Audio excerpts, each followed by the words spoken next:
রাম রাম বন্ধুরা, নমস্কার। আশা করছি তোমরা সবাই খুব ভালো আছো। বন্ধুরা, আজকে আমি তোমাদের জন্য এমন একটা কেন্দ্র সরকারের চাকরির আপডেট নিয়ে আসছি যার সম্বন্ধে ভাই 90% ক্যান্ডিডেট জানে না। ইভেন আমি নিজেই অনেক লেটে খবরটা পেয়েছি, আজ 20 এপ্রিল। আর এই নিয়োগের ফর্ম আবেদনের লাস্ট ডেট ভাই আগামী 28 এপ্রিল, কিন্তু 7 এপ্রিল থেকে ফর্মটা আবেদন শুরু হয়েছিল। তো ভাবতে পারছো, যেখানে আমরা লেটে খবর পাচ্ছি সেখানে চাকরি প্রার্থীর যেসব ক্যান্ডিডেট তারা এই জিনিসটা থেকে কতটা হাইড হয়ে আছে। তো তোমাদের জন্য এটা বিরাট বড় অপরচুনিটি। হাতে আর 8 দিন সময় আছে। এই 8 দিনের মধ্যে যদি এই নিয়োগের ফর্মটা আবেদন করে নিতে পারো, ভাই এখানে সিলেকশন প্রসেসে কম্পিটিশন অনেক লো। ইজিলি তোমরা কিন্তু চাইলে এই চাকরিতে তোমরা জয়নিংটা নিতে পারবে। যদি তোমরা কেবল মাধ্যমিক পাস, উচ্চ মাধ্যমিক পাস, গ্র্যাজুয়েশন পাস করে থাকো, পুরো ভিডিওটা কমপ্লিট দেখো, কারণ তোমাদের এই নিয়োগটা জারি করছে সিপিসিবি অর্থাৎ সেন্ট্রাল পলিউশন কন্ট্রোল বোর্ড। নামটা শুনে বুঝতেই পারছো সেন্ট্রাল, এটা কিন্তু কেন্দ্র সরকারের একটা স্থায়ী সরকারি চাকরি হবে। এখানে তোমাদের অ্যাপ্লাইটা কিন্তু ইতিমধ্যে শুরু হয়ে গেছে। যেমনটা বললাম, গত 7 এপ্রিল 2025 থেকে অনলাইনে আবেদন শুরু হয়েছে। আবেদনের লাস্ট ডেট আছে আগামী 28 এপ্রিল। আজ 20 এপ্রিল, আর 8 দিন তোমরা হাতে কিন্তু সময় পাচ্ছ। এই 8 দিনের মধ্যে অবশ্যই ফর্মটা আবেদন করবে।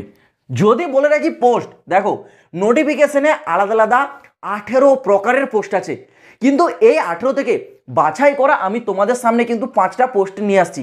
যেই 5টা পোস্টে 10 pass, 12 pass, even graduation pass থাকলে তোমরা আবেদন করতে পারবে। আর যে 18 বাকি অন্যান্য পোস্টগুলো, সেখানেও তোমরা কয়েকটাতে আবেদন করতে পারবে। কোনো পোস্টে দেখবে একটু শূন্যপদ কম আছে, আবার কোনো পোস্টের জন্য কোয়ালিফিকেশন একটু হায়ার লেভেলে চেয়েছে। সেই ক্ষেত্রে এই যে 5টা পোস্ট বলবো, এই 5টা পোস্ট তোমাদের জন্য বেস্ট অপশন হবে। তো দেখো এক এক করে ক্লিয়ার করছি। সর্বপ্রথম যে পোস্ট সেটা হচ্ছে অ্যাসিস্ট্যান্ট। অ্যাসিস্ট্যান্ট পোস্টে যারা আবেদন করবে, শিক্ষাগত যোগ্যতা গ্র্যাজুয়েশন পাস চেয়েছে, আর বয়স সীমা জেনারেলদের জন্য 18 থেকে 30। কিন্তু তোমরা যদি ওবিসি হও, যেই পোস্টে আবেদন করো না কেন 3 বছরের ছাড়, আর এসটি এসসিরা যে কোনো পোস্টেই আবেদন করো না কেন 5 বছরের ছাড়টা পাবে। যদি তোমরা এই অ্যাসিস্ট্যান্ট পোস্টে সিলেক্ট হও, প্রথম মাস থেকে স্টার্টিং স্যালারি থাকবে 60,000 টাকা প্রতি মাসে। এবার আসি পরবর্তী, যেটা ইউডিসি অর্থাৎ আপার ডিভিশন ক্লার্ক। এই আপার ডিভিশন ক্লার্ক অর্থাৎ ইউডিসিতে যারা আবেদন করবে, তোমাদেরও শিক্ষাগত যোগ্যতা বলেছে গ্র্যাজুয়েশন পাস। যারা সিম্পল গ্র্যাজুয়েশন পাস করেছো তোমরা আবেদন করতে পারবে। বয়স সীমা দেখো একটু পরিবর্তন, এখানে 18 থেকে 27 বছর জেনারেলদের জন্য, ওবিসিরা 3 বছরের ছাড়, এসটি এসসিরা 5 বছরের ছাড়।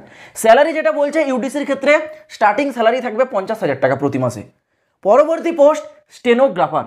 স্টেনোগ্রাফার পোস্টে যারা আবেদন করবে, তোমাদের শিক্ষাগত যোগ্যতা কেবল 12 পাস। যারা শুধুমাত্র উচ্চ মাধ্যমিক পাস করেছো, তোমরা এই স্টেনোগ্রাফার পোস্ট পেয়ে যাচ্ছ। এখানে আবেদনের জন্য বয়স সীমা বলেছে 18 থেকে 27, যারা জেনারেল আছো, আর যারা ওবিসি 3 বছরের ছাড়, এসটি এসসিরা 5 বছরের ছাড়।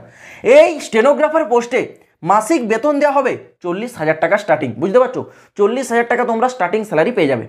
পরবর্তী এলডিসি অর্থাৎ লোয়ার ডিভিশন ক্লার্ক। ইউডিসি ছিল আপার ডিভিশন ক্লার্ক, আর এলডিসি হচ্ছে লোয়ার ডিভিশন ক্লার্ক। এই লোয়ার ডিভিশন ক্লার্কে যারা আবেদন করবে, তোমাদের শিক্ষাগত যোগ্যতা কেবল উচ্চ মাধ্যমিক, যারা শুধুমাত্র 12 পাস করেছো, আর কিচ্ছু লাগবে না। এখানে আবেদনের জন্য বয়স সীমা 18 থেকে 27 বছর জেনারেলি, আর যারা ওবিসি 3 বছরের ছাড়, এসটি এসসি 5 বছরের ছাড়। এই পোস্টে স্টার্টিং স্যালারি থাকছে 40,000 টাকা। দেখতে পাচ্ছ, এলডিসির ক্ষেত্রে স্টার্টিং স্যালারি তোমরা 40,000 টাকা পেয়ে যাবে। এবার পরবর্তী যে পোস্ট সেটা হচ্ছে এমটিএস অর্থাৎ মাল্টিটাস্কিং স্টাফ। এই পোস্টের জন্য শিক্ষাগত যোগ্যতা দেখো কেবল 10 পাস। যারা শুধু 10 পাস করেছে তারা আবেদন যোগ্য। এখানে বয়স সীমা বলেছে 18 থেকে 27, যারা জেনারেল আছে, কিন্তু যারা ওবিসি তারা 3 বছরের ছাড়, এসটি এসসি 5 বছরের ছাড়। আর এই এমটিএস পোস্টের স্যালারি 33,000 টাকা স্টার্টিং, প্রথম মাসে তোমরা 33,000 টাকা স্যালারি পেয়ে যাবে। এইবার আছে তোমাদের এখানে নিয়োগ প্রক্রিয়া। দেখো নিয়োগ যে প্রক্রিয়া, এটা কিন্তু খুবই সহজ। এই নিয়োগ প্রক্রিয়াও খুবই সহজ প্রসেস।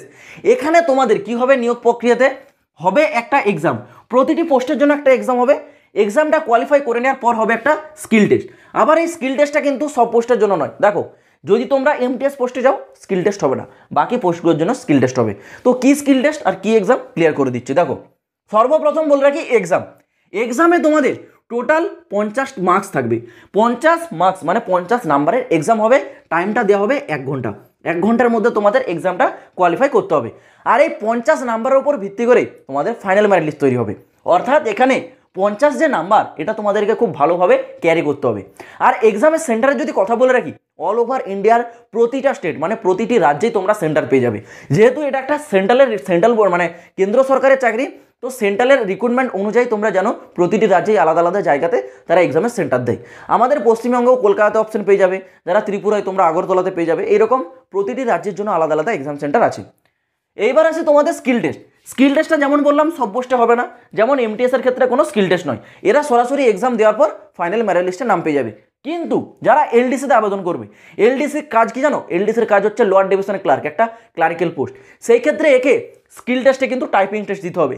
যদি হিন্দিতে টাইপ করে 30টা ওয়ার্ড পার মিনিট, ইংলিশে টাইপ করলে 35টা ওয়ার্ড পার মিনিট, এই মানে স্পিডটা কিন্তু এলডিসির ক্ষেত্রে চেক করা হবে। যদি বলে রাখি স্টেনোগ্রাফারের ক্ষেত্রে কিন্তু স্টেনোগ্রাফি টেস্ট করানো হবে স্কিল টেস্টে। ওকে, তো যেই পোস্টে যাবে সেই পোস্ট ওয়াইজ যে স্কিল টেস্ট আছে সেটা কিন্তু সেখানে নেওয়া হবে। এইবার তোমাদের বলে রাখি এখানে অ্যাপ্লিকেশন ফি, দেখো ফর্মটা যে আবেদন করবে এখানে কিন্তু অনলাইনে তোমাদের অ্যাপ্লিকেশন ফি জমা করতে হবে। অ্যাপ্লিকেশন ফিটা কত আছে? Application fee UR OBC EWS এর জন্য আছে 500 টাকা। ওকে, 500 টাকা অ্যাপ্লিকেশন ফি। এসসি এসটি ফিমেলদের জন্য 150 টাকা অ্যাপ্লিকেশন ফি, যেটা তোমাদের অনলাইনে জমা করতে হবে। তো আশা করছি এই নিয়োগ সংক্রান্ত যে পুরো তথ্যটা ক্লিয়ার করে বলে দিতে পারলাম। এছাড়াও তোমরা যদি বাকি পোস্টগুলো সম্বন্ধে জানতে চাও তাহলে রিক্রুটমেন্টের যে নোটিফিকেশন সেটা তোমাদেরকে একটু ভালো করে পড়তে হবে। তোমাদের সুবিধার্থে এই নিয়োগের যে নোটিফিকেশন সেটা আমি টেলিগ্রামে আপলোড করে দিচ্ছি, আর টেলিগ্রামের লিঙ্ক ভিডিও ডেসক্রিপশনে দেওয়া রয়েছে। সরাসরি যাও টেলিগ্রামে জয়েন হও, সেখান থেকে নোটিশটা ডাউনলোড করে বাকি তথ্যগুলো তোমরা পড়ে নিতে পারো। তো তোমরা যদি ভবিষ্যতে আরও এই ধরনের নিত্য নতুন চাকরির খবরগুলো সব থেকে আগে টাইম টু টাইম পেতে যাও তো অবশ্যই এই চ্যানেলটাকে তোমরা সাবস্ক্রাইব করে রাখবে। তো দেখা হচ্ছে বন্ধুরা আবার পরের ভিডিওতে নতুন কোনো আপডেটের সাথে। জয় হিন্দ, বন্দে মাতরম।